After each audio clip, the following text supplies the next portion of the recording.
Bismillahirrahmanirrahim. Assalamualaikum warahmatullahi wabarakatuh.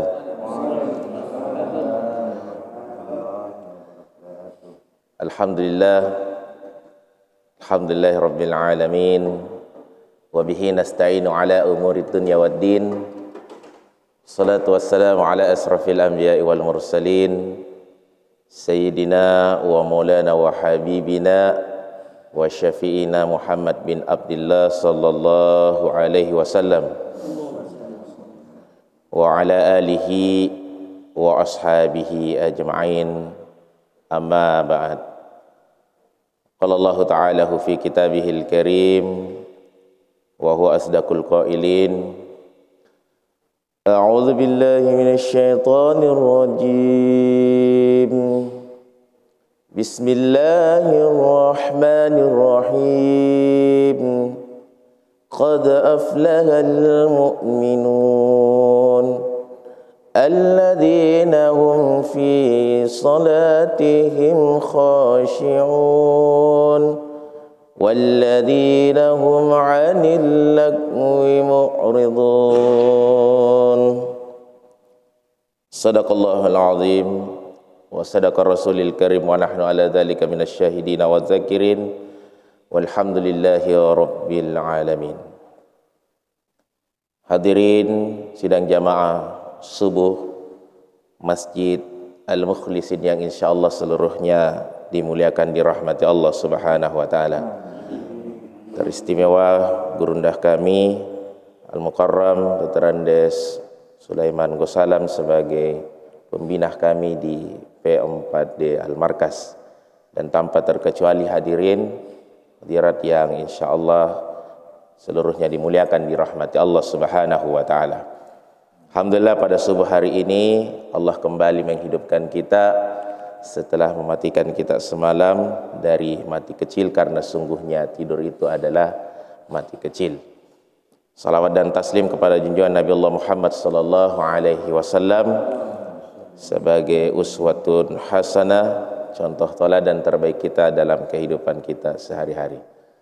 Sidang jamaah subuh yang insyaallah seluruhnya dimuliakan dirahmati Allah Subhanahu wa taala. Kira-kira beberapa pekan yang lalu saya bertemu dengan teman saya yang kebetulan adalah seorang penjual pulsa.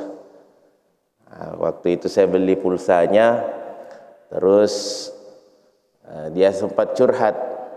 Dia bilang sama saya, "Ustadz, kayaknya tidak lama lagi nih saya akan tutup konter saya." Saya bilang, "Kenapa saudara?" Bilang, "Lebih banyak kurasa ruginya daripada untungnya." Bilang, "Kenapa bisa?" "Lebih banyak yang mengutang pulsa sama saya dibandingkan bayar cash. Jadi bagaimana saya bisa putar itu uang sehingga bisa kembali modalnya?" Jadi saya bilang, itulah yang namanya jual beli. Siap kita untung dengan rugi. Terus dia bilang, "Ada saran Pak Ustaz, siapa tahu ada saran yang kita bisa kasih sama saya supaya ada usaha yang bisa saya lakukan itu tidak rugi tapi untung terus." Jadi saya bilang, "Tabe saudaraku, kalau yang namanya jual beli siap-siap untung rugi. Tapi ada janji Allah, ketika kita bisa lakukan ini, insya Allah tidak ada rugi tak. Bahkan Allah akan berikan janji itu bukan hanya dunia tapi akhirat." Apa itu? Jannatul Firdaus hum fiha khalidun. Surga Firdaus kita akan kekal selama-lamanya di dalamnya. Bilang, "Apa itu?" Saya bukakanlah, yaitu surah Al-Mu'minun. A'udzubillahi minasyaitonirrajim. Bismillahirrahmanirrahim. Qad aflahal mu'minun. Sungguh beruntunglah orang-orang yang beriman. Itu saya bacakan karena kebetulan kalau kita punya HP ada aplikasi Al-Quran itu bisa langsung diperlihatkan. Ketimbang kita bawa Al-Quran kemana-mana, ini lebih simpel. Saya langsung perlihatkan, ini saudaraku. Apakah hanya orang beriman saja? Saya bilang tidak. Selain kita beriman, ada kriteria-kriteria yang harus kita penuhi selain daripada kita beriman kepada Allah dan Rasulnya. Dan yang 6 rukun iman tersebut. Yang pertama, alladzina hum fi salatihim khashi'un. Yang mana itu? Yang pertama adalah orang-orang yang khusyuk dalam salatnya. Ini alhamdulillah kita sama-sama telah menunaikan salat subuh secara berjamaah. Nah, mudah-mudahan kita ini bisa menjaga khusyuk kita dalam salat. Ya.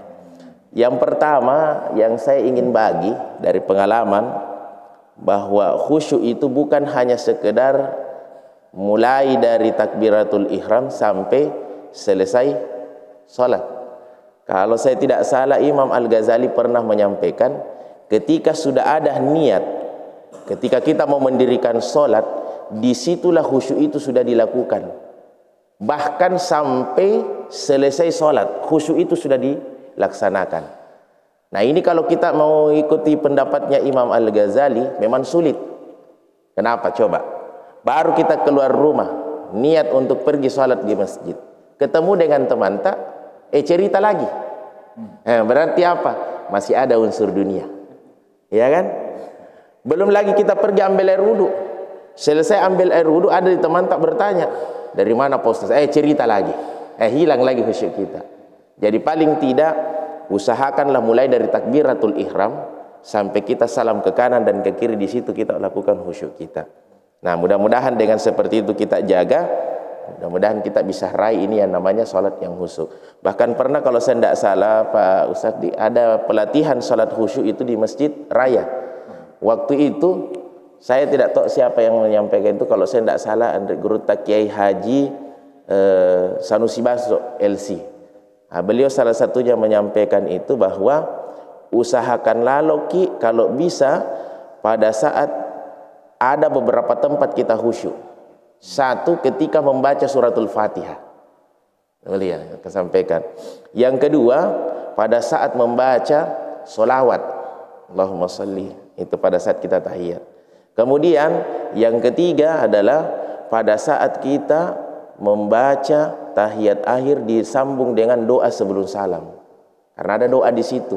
Allahumma inni a'udzubika min azabi jahannam wa min azabil qabri wa min fitnatil mahya wal mamat wa min syarri fitnatil masihid dajjal.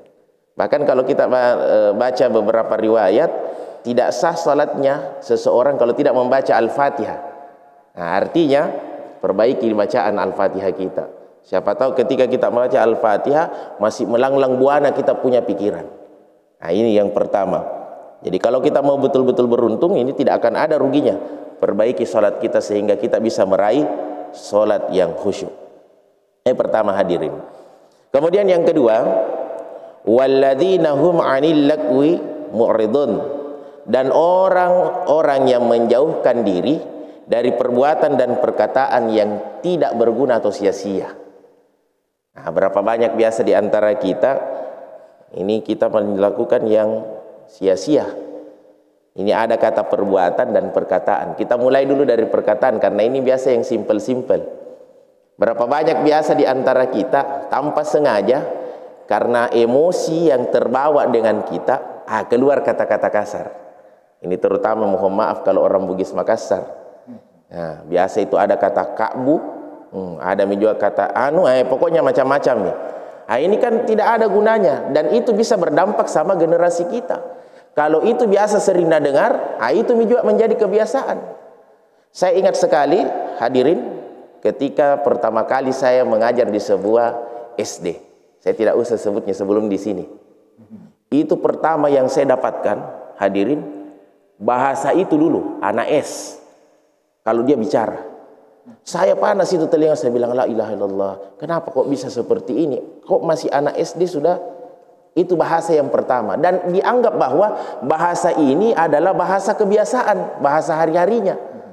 Akhirnya saya coba telusuri sampai ke belakang. Saya bilang, oh Masya Allah, wajar ini anak-anak begini kebiasaannya. Karena apa? Mulai dari yang kecil sampai nenek-nenek begitu bahasanya. Sehingga apa? Anak ketika mendengar, dia anggap itu, oh biasa jina lakukan mamaku, biasa jina ucapkan bapakku, biasa jina ucapkan nenekku. Jadi dianggap itu bukan bahasa yang tabu, tetapi bahasa keseharian yang menurut mereka tidak lengkap bahasanya kalau tidak mengucapkan itu. Belum lagi kalau kita orang tua. Ini minta maaf mami, ini biasa. Kalau kita sebagai orang tua betul-betul mau mendidik anak kita, kontrol emosi kita pada saat marah. Itu kadang biasa kalau ada orang tua marah sama anaknya, seluruh binatang di kebun binatang biasa keluar. Belum lagi kalau dia bilangi anaknya, dasar anak setan. Wah, kalau anaknya dia bilangi setan, berarti bapaknya apa? Mamanya apa? Kita yang maknai bagaimana itu, Pak. Jadi ini kontrol dari perkataan kita yang sia-sia. Belum lagi perbuatan. Yang mana salah satu perbuatan yang sia-sia menurut saya? Membicarakan aibnya orang lain. Pada dasarnya kita mungkin asik mencari kelemahan orang, tapi kita lupa dengan diri kita. Maka yang terbaik itu adalah berusaha kita memperbaiki diri kita. Sementara kalau misalkan ada sesuatu yang lain kita lihat aneh, ingatkan mereka, bukan justru mencerita keburukannya. Bahasa Al-Quran sudah memberikan gambaran. Sanggupkah kalian memakan bangkai saudaramu? Tentu kamu tidak akan sanggup. Itu bagian dari gambaran orang yang suka menceritakan aib sesamanya. Nah, kalau insya Allah kita bisa lakukan ini, kita jauhkan diri kita dari perbuatan dan perkataan yang sia-sia, insya Allah kita termasuk orang beruntung di hadapan Allah. Kemudian yang ketiga, walladzina hum lizakati fa'ilun, dan orang-orang yang menunaikan zakat. Nah, ini kalau kita mendengarkan kata zakat, hadirin, yang ada biasa di pikiran kita kan itu yang setiap tahun namanya zakat fitrah dengan zakat mal. Padahal ini menurut keterangan beberapa ulama kita, zakat ini kan punya banyak teman, banyak saudara kandung. Ada namanya yang kayak kita tadi lewat tuh di depan tak. Ada namanya infak, ada namanya wakaf, ada namanya hibah, ada hadiah. Itulah semua saudara-saudaranya. Cuma selalu dikasih gambaran oleh Nabi, kalau engkau mengeluarkan sesuatu di jalan Allah, kalau menggunakan tangan kanan, tidak usah tangan kiri tahu. Ini makna yang sangat mendalam ini, hadirin. Artinya cukuplah seorang hamba dengan Tuhannya yang maha mengetahui. Itulah sebabnya biasa kita lihat kalau ada orang yang menyumbang, hamba Allah tanpa nama, karena dia tidak mau di hadapan manusia, itu dia dikenal, tapi dia mau di hadapan Allah. Tapi ada juga yang mengatakan begini, Ustadz, bagus juga tuh untuk memancing orang supaya ikut juga menyumbang. Kalau ada nama, ya tahu anak menyumbangi, akhirnya ikut dah di situ. Jadi ini bagus kalau untuk pancingan, tapi saya selalu bilang, ini kan bukan ikan mau dipancing. Kalau betul-betul ada keikhlasan, maka insya Allah biar tanpa dia sampaikan bilangnya lillahi ta'ala. Itu. Ini perlu betul-betul hadirin, karena yang terbaik di hadapan Allah adalah yang merahasiakan setiap kebaikan amal ibadah yang mereka lakukan. Ini 3. Kemudian yang keempat, walladzina hum li furujihim hafizun, dan orang-orang yang pandai memelihara kemaluannya. Subhanallah, ini luar biasa bahasanya Allah. Tapi kalau kita tafsirkan lebih luar biasa lagi. Ya, yang mana yang dimaksud memelihara kemaluannya, ini ada 2 pendapat ulama kita. Ibnu Katsir pernah menyampaikan bahwa orang yang pandai memelihara kemaluannya adalah 1, orang yang pandai menjaga dari hal-hal yang hadas dan najis. Seperti tabe, ketika kita buang air kecil, ini tolong dijaga baik-baik, karena kebanyakan kata Nabi yang banyak mendapat azab kubur itu gara-gara apa? Kencing. Berarti kan kemaluan yang harus dijaga. Maksudnya kalau kita buang air kecil, buang air besar, jaga itu jangan sampai percikannya kembali kepada diri kita dan pakaian kita. Berapa banyak biasa Pak kita dia perhatikan. Oke lah, mungkin kalau perempuan tahu selesai buang air kecil, buang air besar, oke, cebok gitu Pak. Yang jadi masalah biasa kita laki-laki tidak macebo ina datte. Nah, itu yang bahaya itu. Karena kapan kita dari tadi tidak perhatikan yang seperti ini, wah, na'udzubillah min zalik, tersiksa kita.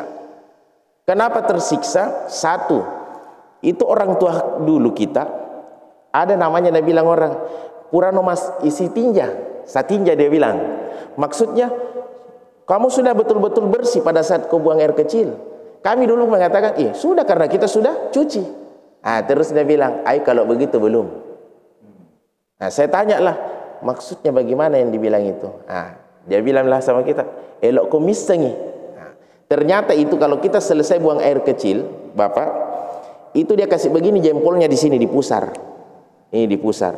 Setelah itu, lalu dia putar. Kalau dia sudah putar itu 360 derajat, napanauru, baru dia urut ke bawah. Itu biasa Pak, ada keluar menetes itu. Itu yang sakit. Bayangkan kita sudah anggap, dibilang sudah keluar semua, ternyata ada yang tersimpang. Kalau lama kelamaan dia tersimpang, menurut teman yang ahli penyakit dalam, itu penyebab pemicu kencing batu. Karena apa? Tidak keluar semua. Kalau secara mungkin agama, ketika pada saat dia dari tadi ada di sini tidak keluar, bisa kita jamin pada saat kita sholat menetes tidak dirasa di celana, berapa kali pun kita sholat tidak diterima. Kenapa? Karena ada najis. Maka ini yang pertama, dijaga dari pada saat kita buang air kecil dan buang air besar. Yang kedua, menurut Ibnu Katsir itu maksudnya orang yang pandai memelihara kemaluannya adalah orang yang pandai menjaga dari hasrat pemenuhannya. Maksudnya apa? Yang sudah resmi diikat dengan hubungan pernikahan. Itu juga menjaga namanya kemaluan, artinya tempat penyalurannya. Ini yang masalah ini kalau bukan yang resmi. Sama dari tadi, waktu saya ke sini, itu saya biasa tuh tidak habis pikir, Pak. Tadi saya waktu ke sini, ada laki-laki baku gonceng 3 orang, 2 perempuan, 1 laki-laki. Yang menggonceng itu laki-laki, 2 perempuan tadi. Pertanyaan saya, dari mana mereka subuh-subuh begini? Kira-kira dari mana kalau menurut tak? Mungkin dari tadi ya, mungkin mohon maaf, mungkin dari tadi kita mungkin kalau ambil bilang orang positif thinkingnya, mungkin dari temannya. Tapi bagi kita tidak semua orang yang berpositif thinking kalau subuh-subuh begitu anak gadis digonceng dengan seorang laki-laki. Belum lagi kalau minta maaf, ini kan sudah dekat-dekat, mau malam pergantian tahun baru. Ini pengalaman betul ini hadirin. Karena saya ingat kemarin itu, waktu bawa pengajian akhir tahun, saya lewat Pak Ustadz, playover. Iya. Itu pas jam 12 malam, subhanallah. Di situ parkir mobil, motor di atas playover. Yang masalah, kok ada mobil goyang-goyang. Nah, tidak gempa. Kira-kira apa? Kita tahu makna kira-kira. Itu saja yang di atas motor. Laki-laki perempuan pakai kudung.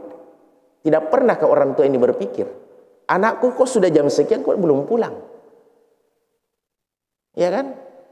Nah, inilah yang kita jaga. Jangan sampai na'udzubillah min zalik. Yang ini yang kita mau hindari, Pak. Kita saja biasa menurut agama di hadapan Allah benar, belum tentu di hadapannya orang. Coba contoh saja, ada tugas kampus, pulang anaknya kodong malam. Orang mungkin lihat dari mana sih anak gadisnya itu orang? Waktu pagi lain yang gonceng, malam lain lagi yang gonceng. Suka gonta-ganti pacaran ini kayaknya pasangan. Padahal mungkin kalau kita lihat pagi Gojek kita malam sama di Grab. Yes, pasti beda. Itu kan mungkin di hadapan kita sebagai manusia. Maka ini tolong dijaga. Jaga, jangan sampai kita tidak bisa memelihara kemaluan kita. Mulai dari tadi menjaga dari istinjanya, membersihkannya, kemudian dengan hasrat penyalurannya. Nah, kemudian ini ada kalimat dari Allah, ada pengecualian daripada orang yang menjaga tadi ini kemaluannya, dan itu sudah dijelaskan di awal. Illa ala azwajihim aw ma malakat aymanuhum fa innahum ghairu malumin. kecuali terhadap istri-istri mereka atau hamba sahaya yang mereka miliki, maka sungguhnya mereka tidak tercela. Artinya itu tadi, Pak. Kalau ada di istri kan silakan. Kenapa? Karena memang tempat penyalurannya. Tapi yang bukan suami istri gimana? Nah, itu yang masalah. Nah, kemudian famani batagha wara'a dzalika faulaika humul adun.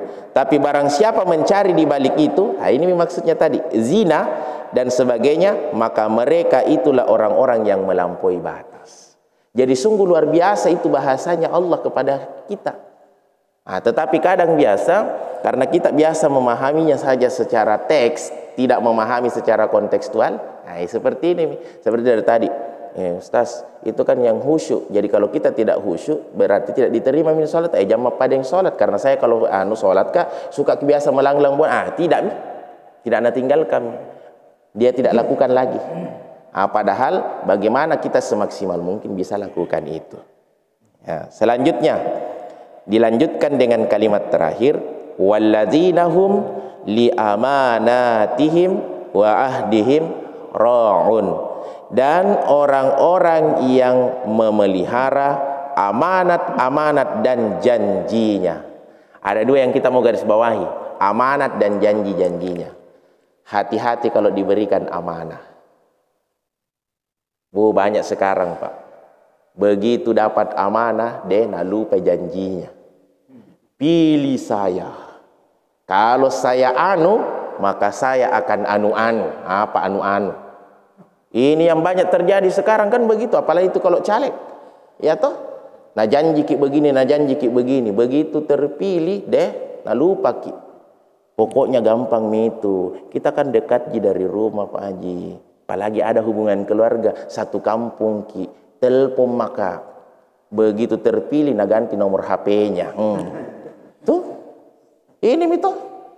Banyak orang yang begitu, apalagi ini dekat Pak. Tanggal berapa rencana itu pilkada?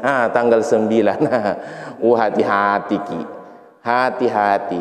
Yang bahaya ini yang kita perlu hati-hati, serangan pajar.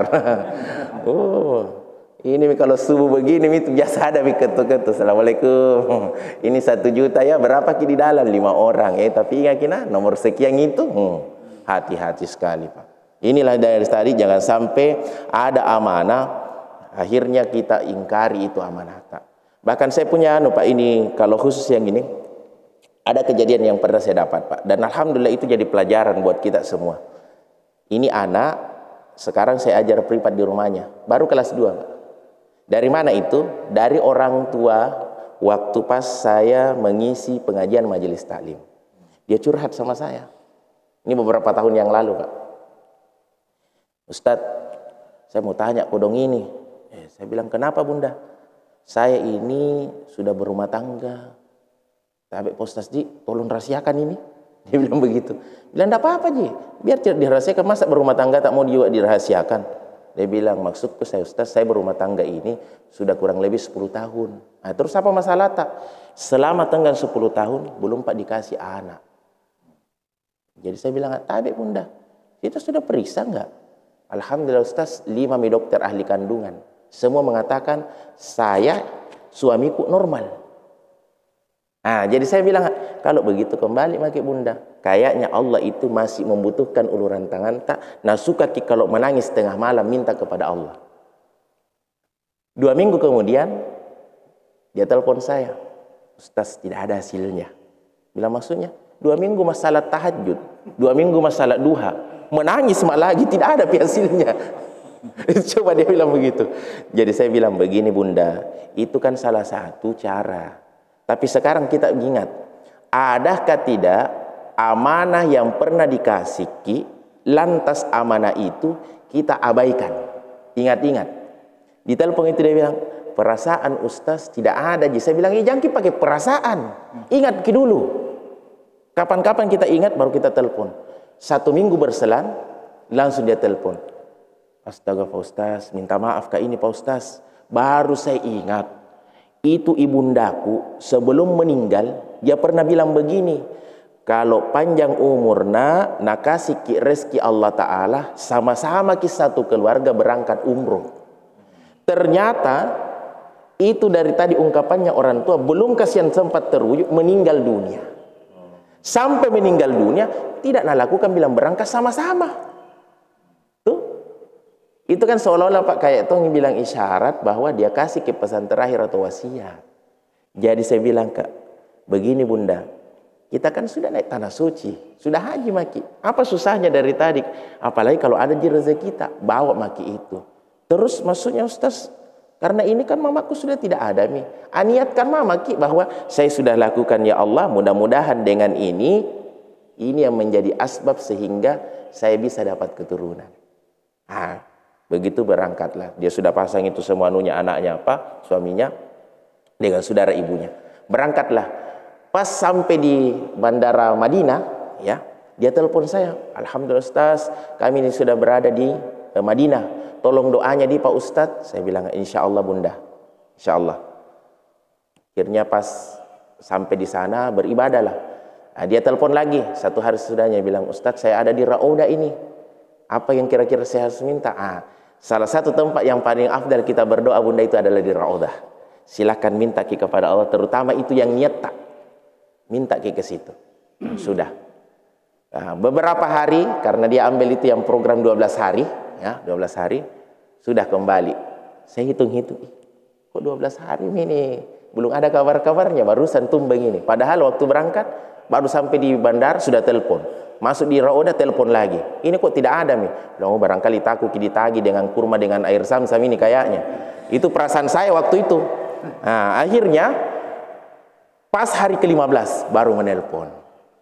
Assalamualaikum Ustaz. Waalaikumsalam. Alhamdulillah Ustaz. 2 hari yang lalu saya sudah tiba di Indonesia. Syukur itu Bunda. Bagaimana kabar tak? Dia bilang ya beda dengan kemarin waktu kami haji. Itu agak mending jianunya panasnya. Ini hampir sampai 45. Weh, saya bilang panas sekali. Bilang mudah-mudahan itu Bunda sebagai triknya Allah, caranya Allah supaya apa? Beribadah bukan melihat bilang panasnya, tapi ingin supaya Allah membakar juga dosa-dosa hata itu Bunda. Bilang banyak itu dosa aku di Ustaz. Itulah ibu-ibu kita. Akhirnya sudah itu Ustaz bisa ke rumah. Saya bilang insya Allah Bunda menuju mak ke sana. Cerita-cerita begitu dia bilang sama saya, Ustaz Tabe ini jangan kita tolak di. Ini ada kurma Nabi ajwa. Itu ternyata kurma paling tinggi mikapang itu ajwa ya. Ternyata luar biasa itu Pak. Menurut Nabi, siapa yang mengkonsumsi kurma ajwa di pagi hari 7, Allah akan jauhkan dari sihir. Dan itu memang terbukti. Makanya orang Arab itu Pak, subhanallah sehat-sehat walafiat. Karena mungkin dia tahu bahwa sunnahnya Nabi itu mengkonsumsi itu. Cuma sekarang kan susah kita dapat kurma ajwa kalau di Indonesia. Kalau kurma palsu ya banyak ji. Ya yang digulai, ya itu kan banyak seperti itu. Sampai pernah ada teman itu yang mungkin kebiasaan beli di sana. Dia coba itu kurmaku. Ayo Ustaz jangan lagi beli nih. Bilang kenapa? Lebih banyak gula merahnya daripada ini aslinya. Ya, karena dia anui kan gula merah. Nah sudah itu dikasih saya itu 1 liter air zam-zam. Kan biasa itu satu orang berapa? 5 barangkali ya. Itu dibawa Pak. Nah, dia bilang Ustaz ini jangkit lihat nilainya. Tapi niat tulusku kasih ki. Dan ada satu lagi hadiah besar yang saya mau kasih ki. Apa itu Bu Haji? Kemarin Pak Ustaz sudah kau periksa positif Kak. Itu. Akhirnya saya langsung bilang, Bunda, ternyata tuh kita ambil pelajaran. Seolah-olah ini Bunda, Allah mau kasih tahu bilang begini. Bagaimana saya mau kasih ke amanah besar berupa keturunan, sementara amanah dari ibundamu tidak kau lakukan. Di sini kita belajar Pak. Jadi kalau ada, saya bisa mengambil pelajaran. Oh ternyata Tuhan itu biasa menunda amanah besar karena ada amanah kecil yang tidak bisa dilakukan. Jadi Allah SWT bilang, yang kecil saja kau tidak bisa lakukan. Bagaimana lagi ini anak luar biasa. Mulai dari lahir sampainya dia berkeluarga menjadi tanggung jawabmu. Subhanallah. Disinilah kita belajar bahwa kalau ada amanah janji lakukan ki. Karena siapa tahu Allah akan menunda memberikan amanah yang lain. Wajar kalau biasa bilang orang, iya Ustaz selama aku mau di sini tidak ada jabatanku yang nak kasih sama bosku. Saya bilang dalam hatiku, siapa tahu ada amanah kecil. Nah bilang bosmu yang kecil saja aku kasih kau tidak bisa laksanakan. Apalagi saya mau kasih kau kepala staf. Jadi kembali kita berkiblat. Kemudian yang terakhir, walladzina hum ala sholawatihim yuhafizun, dan orang-orang yang memelihara solatnya.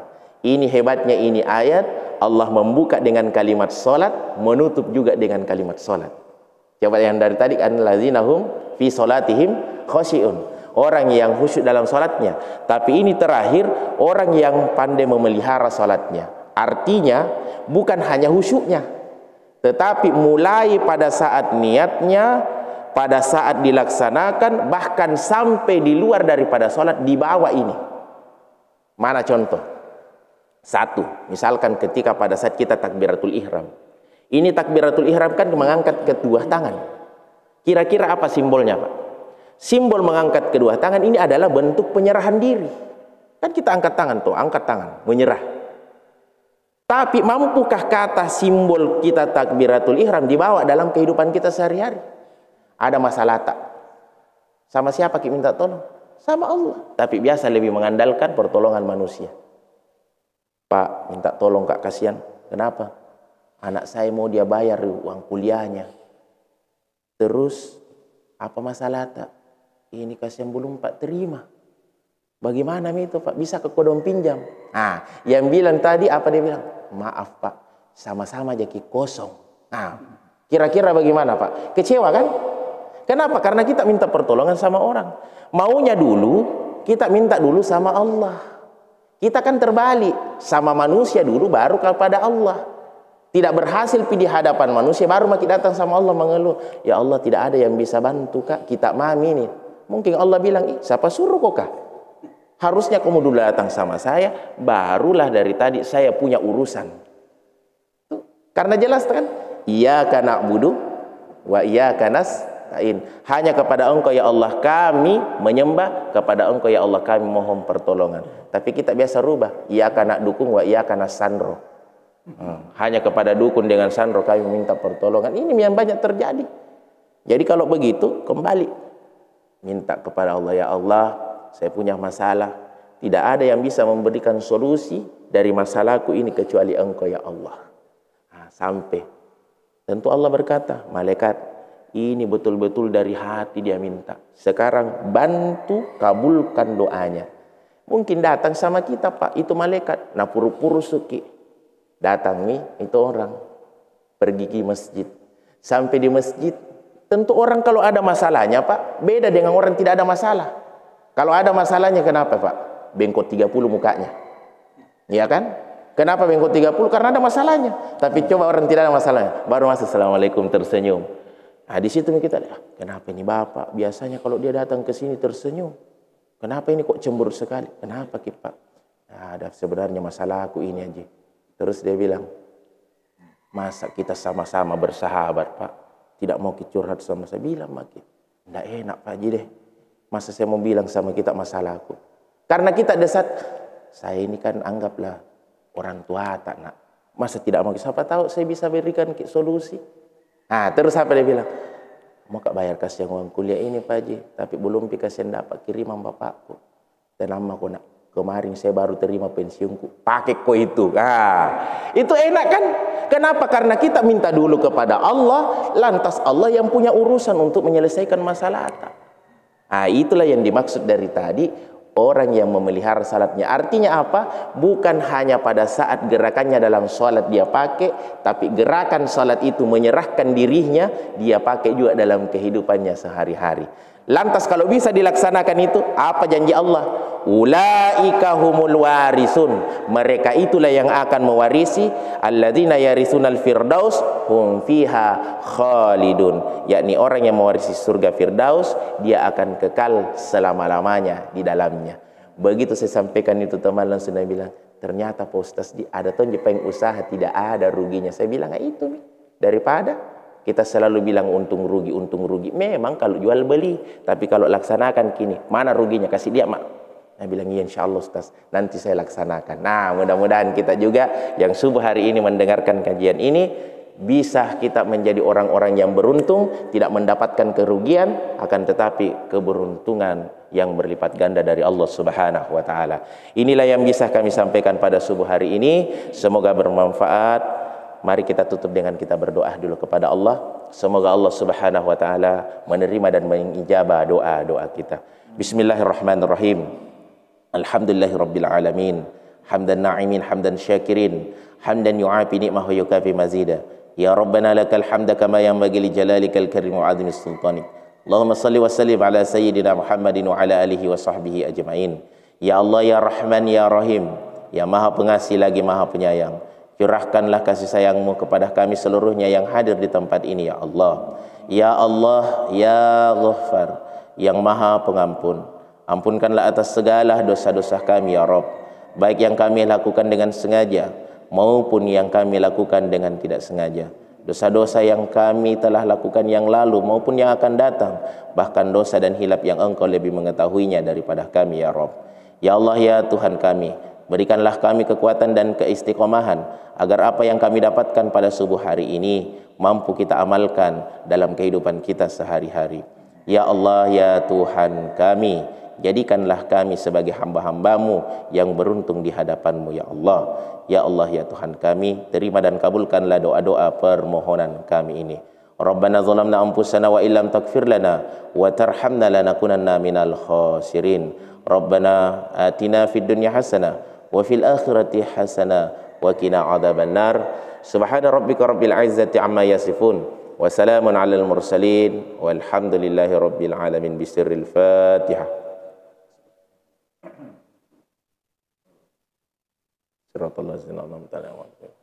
Amin amin ya rabbal alamin. Terima kasih buat Gurunda Dr. Andes Sulaiman Gossalam dan seluruh hadirin hadirat jamaah subuh yang insyaallah dimuliakan Allah. Ustaz doakan kita semua, semoga Allah Subhanahu wa taala memanjangkan umur tak, memudahkan rezeki dan urusan tak, serta semoga Allah memberikan perlindungan kesehatan lahir batin buat kita. Kebenaran dari Allah, salah hilaf dari penceramah pribadi. Akhirul kalam, wallahu muwaffiq ila aqwamut thariq. Nun wal qalami wa ma yasturun. Wassalamu alaikum warahmatullahi wabarakatuh.